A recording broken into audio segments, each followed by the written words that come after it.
Okay, so by now you've all seen the video of a U.S. DC man being thrown to the ground in Okinawa by U.S. service members. The man was a DC resident who took a trip to the country last week to visit a friend. And during that time in Okinawa, he was stopped at Kaneda Air Force Base by U.S. servicemen doing patrols near military bases. During that interaction, he was asked to show his ID. And the man refused. And then you can see him being slammed to the ground by U.S. service members. And this video has been causing quite a ruckus and been exposing a lot of things to me personally that I think we need to address. So first, this is very common. Outside of U.S. military bases in Japan, you will see soldiers patrolling the area to try to keep the peace and keep U.S. service members in line. If you don't know the history, there's a long history of U.S. service members having a bad perception in Japan in particular. Like the rumor is that U.S. servicemen, they leave the base and quote unquote, they rape women and assault civilians. So in order to keep that down, the MPs and soldiers will patrol outside the area. But here's the problem I got with this. And I'm saying this as a veteran. I was in the Army 8 years. And also, I lived in Japan for 12 years. And let me say, had those soldiers came up to me and asked for my ID, I would have kindly told them to go fuck themselves. Because I'm a civilian now. If I was in the military, I am required to show my ID to those MPs. But as a civilian, I am no longer under the Uniform Code of Military Justice. That doesn't apply to me. I'm a civilian.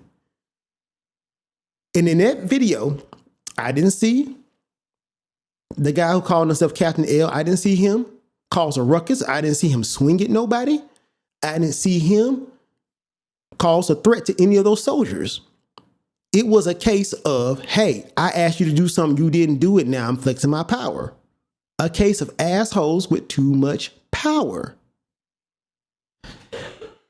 All right, for those of y'all who defended the U.S. military on this, because your argument is going to be, if I'm a U.S. service member and my job is to patrol outside of the military base, and I got to identify people I think are soldiers,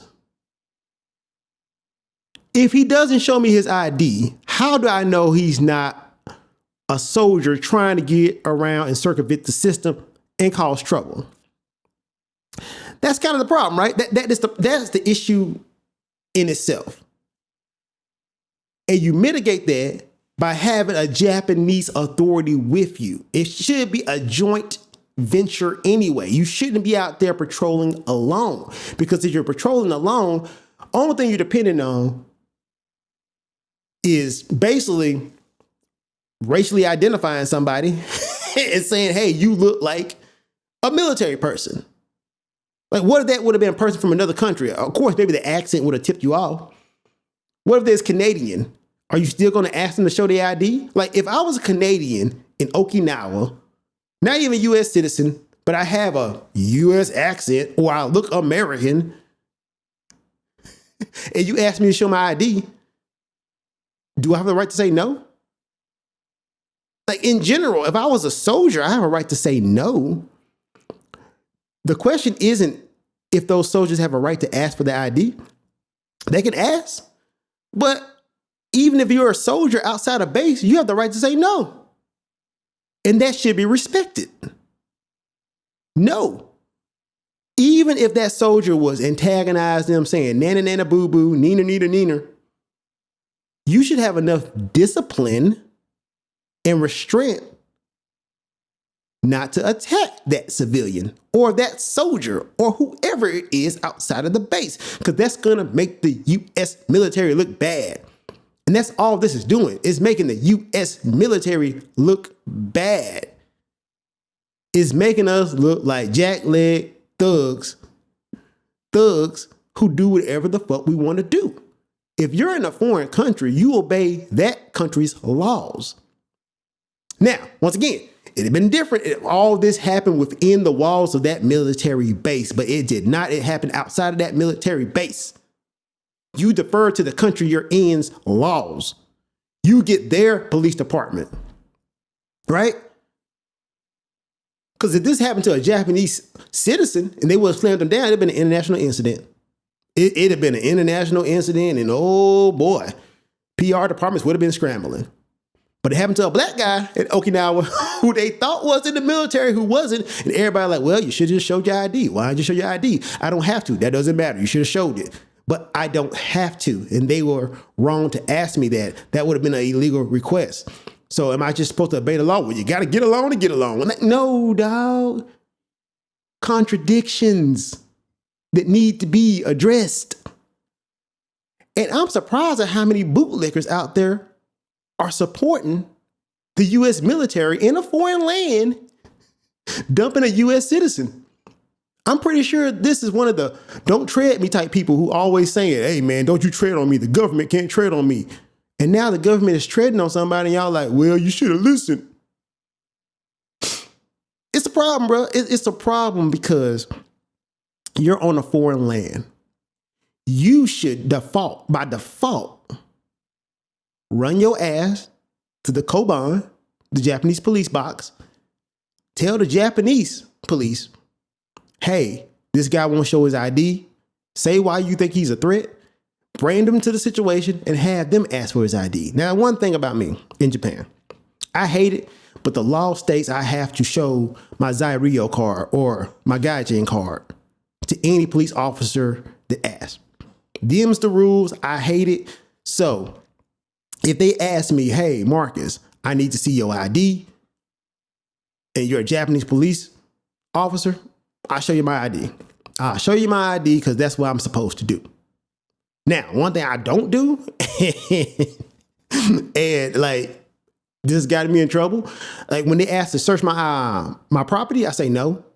And if they still do it, I pull out my camera and I videotape my property. I had an incident with a Japanese police officer in Tokyo where he wanted to search my bag. I told him no. And he's like, I'm going to search it anyway. So I pulled out my camera and I started recording.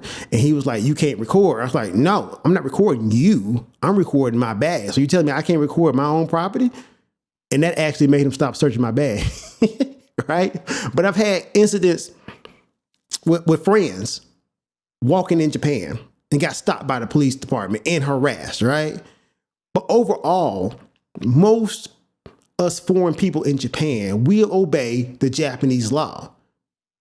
But in this case, man, this had nothing to do with Japanese law. This was military soldiers flexing their power outside a military base. And per this report, they are stopping joint patrols, right? Stars and Stripes, which is a military newspaper and newsletter, said that, hey, man, because of this incident, they're stopping patrols. But let me tell you guys, man, this ain't the first time this has happened. I know a lot of instances of U.S. service members thinking they're a little too tough, thinking they got a little too much power, can do whatever they want to do, and overstepping the lines. I've seen this when I was DJing in Japan, in Roppongi. Man, service members coming there thinking they tough, that they can do whatever they want to do, and we had to tighten their asses up. I've seen Japanese men beat the shit out of service members for not knowing their place. And in this case, man, this was totally unacceptable. If the man didn't show his ID, you move. You move on, you go get a Japanese police officer. And honestly, my question is, why wasn't a Japanese police officer with these guys? Why are you allowed to patrol outside of the base without a Japanese police officer? Why? Nobody gives a damn that you're an MP in the U.S. military. If it happened outside of base walls, you shouldn't have jurisdiction. Once again, you have jurisdiction over soldiers. And I can understand, once again, trying to round up your own soldiers. But it's totally unacceptable for you to go around here with all this power just because you see somebody who's perceived to be an American and think you can dump them down. Unacceptable. And for all you bootlickers and ass kissers saying it's okay, I think that says a little bit more about you than me. But hey, don't tread on me, right? Hey, I hope he sues their ass and get a bag. Because situations like this have to be brought to the light. Like, until somebody fights and say, hey man, this is wrong, nothing's going to change. And I am a realist. While I'm trying to change the world, I know I got to live in it. I really do. But in this case, had that not been video, y'all would never know about this. Like, and that's the beauty of this video. We claim to have these rights, but these rights only matter if we stand up for them. And sometimes somebody got to bite the bullet. And unfortunately, it had to be Captain L who got slammed down to the ground, but he was not wrong. And most of y'all will also say he was not wrong. But then y'all sit there and make excuses for the government and say, well, you should have listened. Whenever they asked you for your ID, you should listen. Whenever a police officer or authority tell you to do something, you just comply. Even when you're not legally allowed. Even when you're not legally supposed to comply. These rights only matter if we make them matter.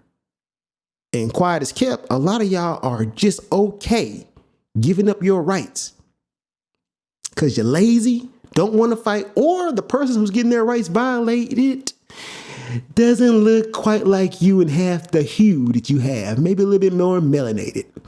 We're allowed to let those slide because, you know, Captain L was black.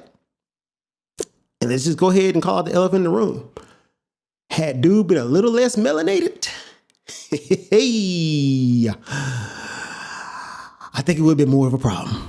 Because being anti-DEI means you can do whatever you want to minorities, right? Hey.